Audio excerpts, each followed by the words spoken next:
Para saan ka bumabangon? Hello Philippines, hello Palawan at hello Balabak. Ako, para dito bumabangon. Kung ganito gaman naman ka-fresh ang pagkain mo sa pang-araw-araw, sinong hindi mabubuhay ng matiwasay?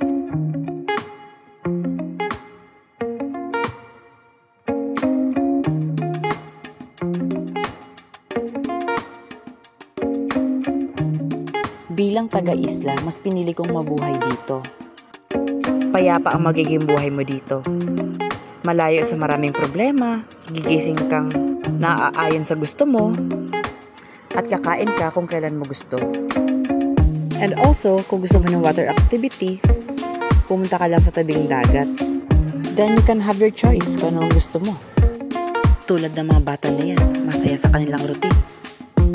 Namiss ko tuloy yung childhood ko.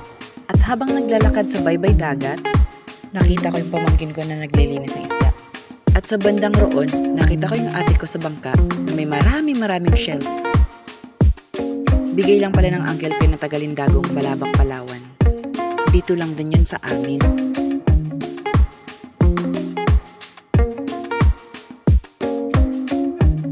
At kung nakikita nyo naman yung mga bata na nasa tulay, ganyan din ako dati. Maraming nagpa-picture sa akin dyan kanina habang nagbablog ako. Feeling ko tuloy sikat ako. Charis! Mga pinsan mo nga pala yan.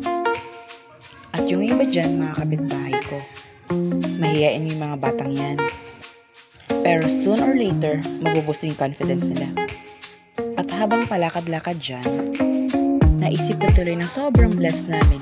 Kasi sagana.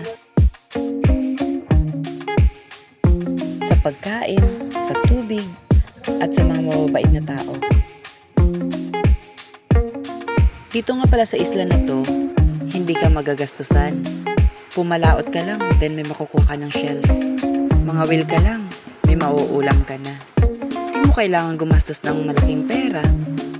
Pero kahit ganyan kasarap ang buhay sa isla, kailangan pa rin natin mangarap. Yun bang mabibigyan mo ng assurance yung buhay ninyong magpamilya? Kahit di na yumaman, basta may pang-araw-araw lang at may pang-sustain. Goods na yun.